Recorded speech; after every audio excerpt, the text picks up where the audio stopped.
Sharafoota maallaqaa ilaalchisee guyyaa har'aa jechuudha haala gabaan gurraachi yookiin immoo bilaak maarketii akkasumas hawaalaa kan jennu meeqaan akka oolee fi dabalataan illee baankii keessaa immoo kommershaal baankii of Itoophiyaa yookiin immoo baankii daldala Itoophiyaa kan jennu jechuudha meeqaan akka jiru guyyaan har'aa egaa akkuma beekamu Deesemberii 29 baatii 12 jechuudha dhumarra jirra bara haaraatti galuudhaaf jechuudha guyyaan har'aa guyyaa isa dhumaarra jira jechuudha.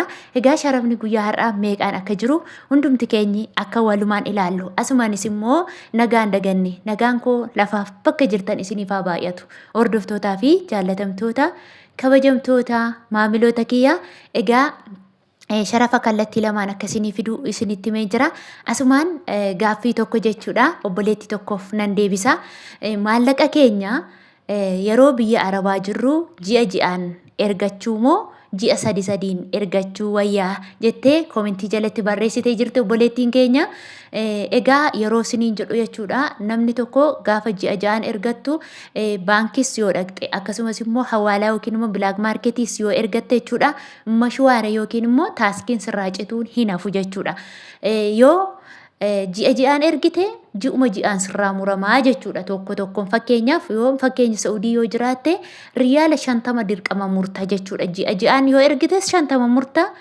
ji'a 3 yookiin 4 yoo ergites immoo 50 muramaa jechuudha akkasuma baankii yoo argite immoo birriin kee hanga 3,000 yoo ta'e taaskii hanguma kaffalamu 39 tuqaa wayii kaffaltaa jechuudha immoo birriin kee 3,000 irra birriin tokkoyyuu yoo dabarte immoo 70 ol si kaffalchiisu jechuudha. Kanaaf garuu irra caalaatti immoo taaskii yookiin immoo mashwaara kana sodaa jecha maallaqa keessan immoo walitti qabdanii namatti laachuu yoo istan bareedaadha jedheetii yaada jechuudha. Gaaffii inni biraa immoo akka ati amma asirraa nuun jechaa jirtu kanatti tole jedhanii nuuf hin erganii isa kana yeroo baay'ee kanan irra deddeebi'ee dudubbadhu jechuudha si'a tokko si'a lama otoo hin taane yeroo baay'ee namoonni haaraa taatan na of goshaa chaanaala kottaa dhareefu dhuftan malee jechuudha yeroo baay'ee irra deebi'ee nan dudubbadha maaliif jennaan namni tokko manatti ani kan sitti himu oolmaa gabaan gurraacha yookiin immoo bilaak maarkeetiin ittiin ooledha jechuudha garuu immoo namni inni si ergu sun immoo akka oolmaan gabaan sun ooleen sirraa bitee geessee gurgurata jechuun sobaa jechuudha namni tokko tola namaan ejjetu mana kireeffatee taaskii qabatee deemee yeroo isaa aarsaa godhee dhufee manatti si harkaa fuudhee geessee akka gabaan gurraacha jiru kanatti yoo sii sharafee never ever hin danda'amu jechuudha namni tokko gatii isaa irraa fudhatee ka'eetu siif kennaa jechuudha akkuma guddina maallaqa naanna'aa jirtaniitti jechuudha doolaara riyaala diinaara warreen kana hunduma isaa akka guddina maallaqaa keessanitti sirraa kutatu jechuudha akkasumallee immoo daldalaan hundillee gatii adda addaan ergu jechuudha inni tokko akkaataa jireenya mataa isaatti sirraa mura inni tokkos akkasuma akkaataa jireenya mataa isaatti sirraa mura jechuudha kanaaf obboleettii keeyya yaadni kee gaariidha gaaffii gaafachuun walumaa galatti waan nan beekne gaafatanii irraa baruun bareedaadha. Garuu immoo waan duruma immoo ageessa yoo deddeebitanii jettan immoo garuu egaa hin beeku sagana isiniin jedha. Egaa gara sagantaa keenyaatti yoo gallu jechuudha guyyaa har'aa Ameerikaan doolaarri tokko karaa gabaa gurraachaa yootiin 186.56 oolee jira. Akkasuma immoo karaa baankiidhaan immoo Ameerikaan doolaarri tokko 151.60 oolee jira. Inni itti aanu Awustiraaliyaa doolaariidha. Awustiraaliyaan doolaarri tokko karaa gabaa gurraachaatiin 125.27 oolee jira. Akkasuma karaa baankiidhaan immoo Awustiraaliyaan doolaarri tokko 98.73 oolee jira. Inni itti aanu Kanaadaa doolaara. Kanaadaa doolaarri tokko karaa gabaa gurraachaatiin 136.40 oolee jira. Akkasuma karaa baankiidhaan immoo Kanaadaa doolaarri tokko 107.57 oolee jira.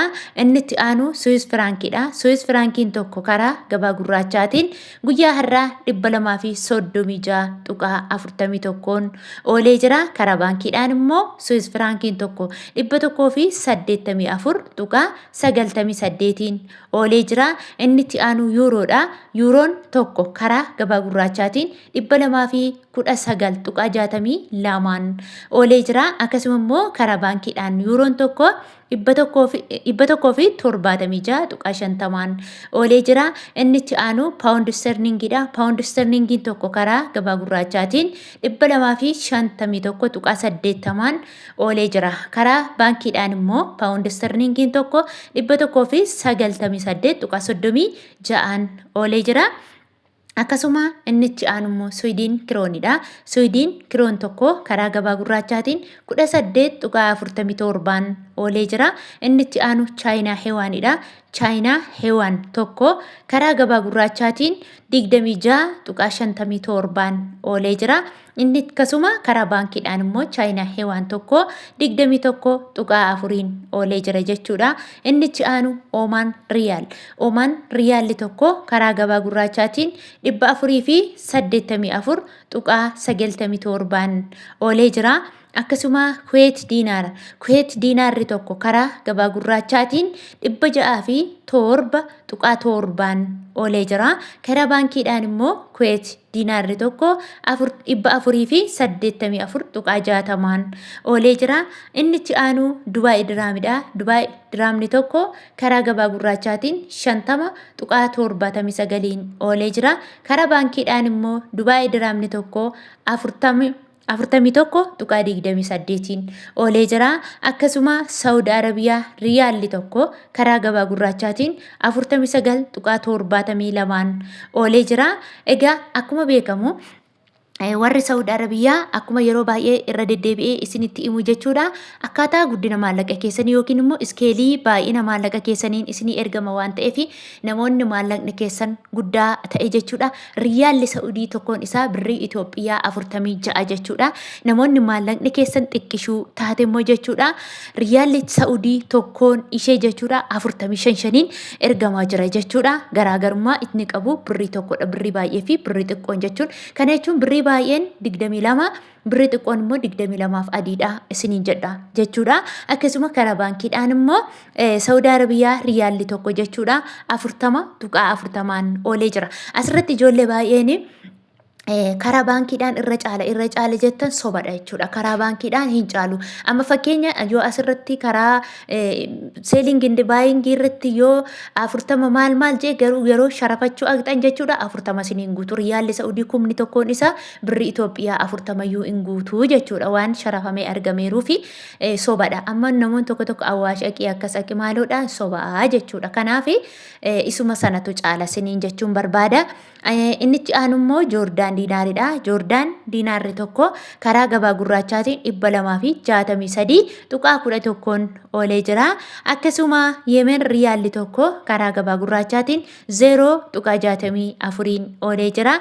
Inni itti aanu Kaatar riyaalli tokko karaa gabaa gurraachaatiin 49.76 oolee jira. Akkasuma Bahrein diinaarri tokko karaa gabaa gurraachaatiin 494.5 oolee jira.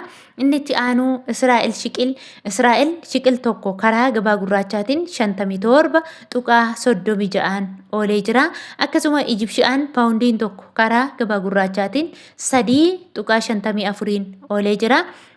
Inni itti aanu Indiyaan ruppiidha. Indiyaan ruppiin tokko karaa gabaa gurraachaatiin 1.81 oolee jira.